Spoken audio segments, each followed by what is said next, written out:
Hello and welcome to Inspired Bible Reading on the Red Letter Truth. Today I'm going to be in Deuteronomy chapter 14, and we're going to take a look again at the biblical diet. Now, not long ago on this channel I made a video from Leviticus 11 outlining the biblical diet. But I'm going to go at it from a different angle in this video.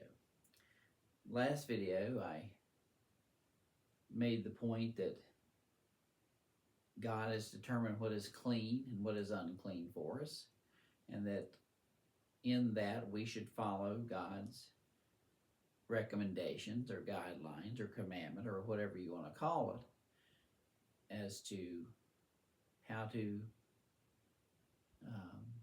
conduct ourselves as far as our diet is concerned, because God has established what is clean or what we should eat and what is unclean or what we shouldn't eat.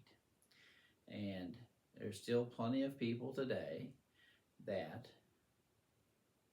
believe that these things were part of the quote-unquote old covenant and they're no longer valid, or these things were for a certain people, specifically the Jews, and since they're not Jewish, they don't have to do these things, or they can basically eat whatever they want because that was part of the Old Testament and the Old Covenant, and that's no longer in effect today.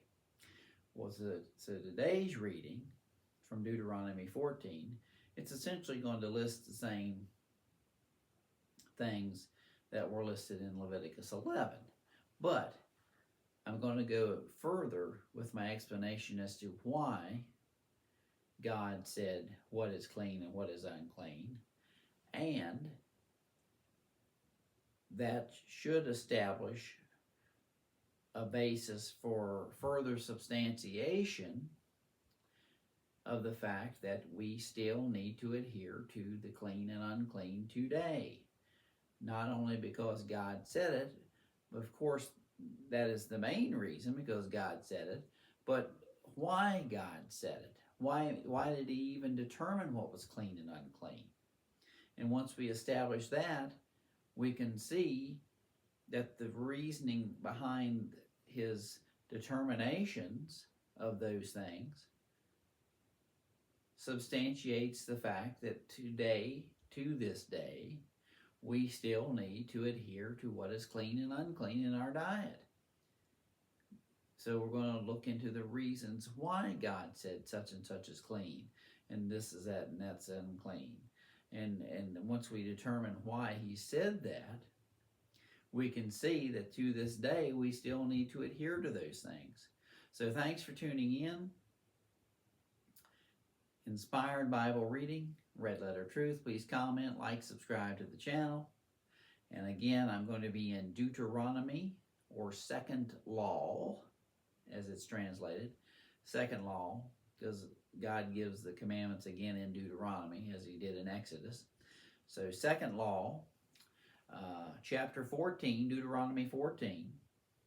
And I'm going to read through the chapter, and I'm going to comment as to why God has determined the clean and the unclean, and why it is still imperative today that we adhere to what God has said. So thank you for watching. Hope this message touches you and blesses you, and please comment, like, subscribe so I can get the word out to as many as possible. Thank you. Deuteronomy 14, Old Testament, King James Version, as always. Ye are the children of Jehovah your God. Ye shall not cut yourselves, nor make any baldness between your eyes for the dead. For thou art an holy people unto Jehovah thy God. And Jehovah hath chosen thee to be a peculiar people unto himself above all the nations that are upon the earth. Thou shalt not eat any abominable thing. These are the beasts which ye shall eat: the ox, the sheep, and the goat, the hart, and the roebuck, and the fallow deer, and the wild goat, and the pygarg, and the wild ox, and the chamois, and every beast that parteth the hoof, and cleaveth the cleft into two claws, and cheweth the cud among beasts, that ye shall eat. Nevertheless, ye shall not eat of them that chew the cud, or of them that divide the cloven hoof, as the camel, and the hare, and the coney, for they chew the cud, but divide not the hoof. Therefore they are unclean to you. And the swine, because it divideth the hoof, yet cheweth not the cud, it is unclean unto you. You shall not eat of their flesh, nor touch their dead carcass. These you shall eat of all that are in the waters. All that have fins and scales shall ye eat. And whatsoever hath not fins and scales, ye may not eat. It is unclean unto you. Of all clean birds ye shall eat. But these are they of which ye shall not eat: the eagle, and the ossifrage, and the osprey, and the glede, and the kite, and the vulture after his kind, and every raven after his kind, and the owl, and the nighthawk, and the cuckoo, and the hawk after his kind, the little owl, and the great owl, and the swan, and the pelican, and the rear eagle, and the cormorant, and the stork, and the heron after her kind, and the lapwing, and the bat, and every creeping thing that flieth and every creeping thing that flieth is unclean unto you. They shall not be eaten. But of all clean fowls ye may eat. Ye shall not eat of anything that dieth of itself. Thou shalt give it unto the stranger. Thou shalt give it unto the stranger that is within thy gates, that he may eat it, or thou mayest sell it unto an alien. For thou art an holy people unto Jehovah thy God. Thou shalt not see the kid in his mother's milk. Thou shalt truly tithe all the increase of thy seed, that thy field bringeth forth year by year. And thou shalt eat before Jehovah thy God in the place which he shall choose to place his name there, the tithe of thy corn, of thy wine, and of thine oil, and of the firstlings of thy herds, of thy flocks, that thou mayest learn to fear Jehovah thy God always. And if the way be too long for thee, so that thou art not able to carry it, or if the place be too far from thee, which Jehovah thy God shall choose to set his name there, when Jehovah thy God hath blessed thee, then shalt thou turn into money, and bind up the money in thine hand, and shalt go into the place which Jehovah thy God shall choose.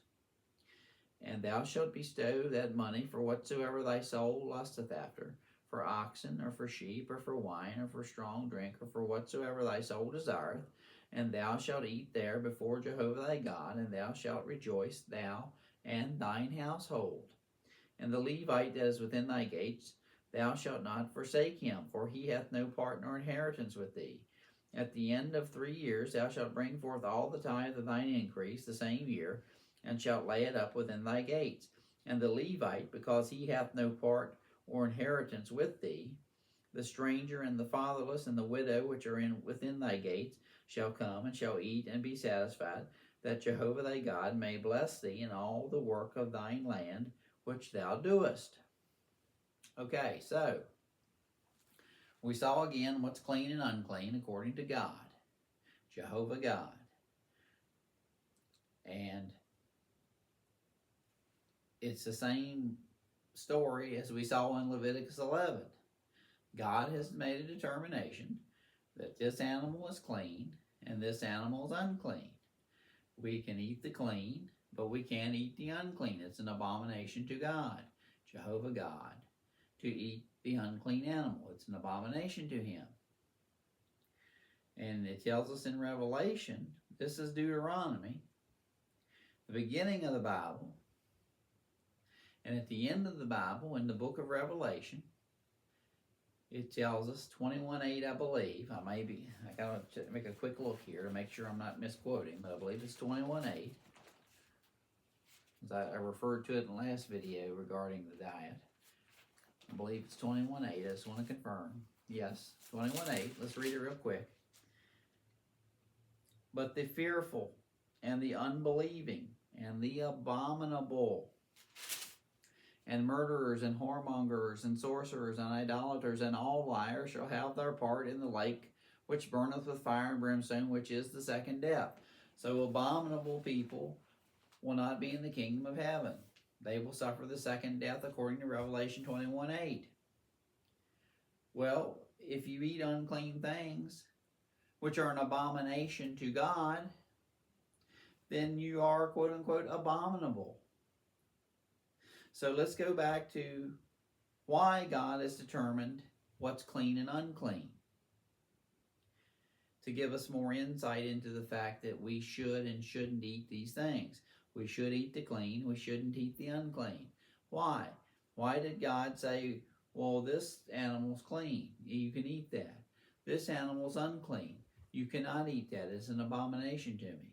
It's abominable to you. Why did he say that?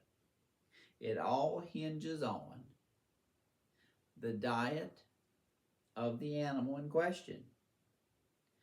The clean animals, primarily, the clean animals are herbivores.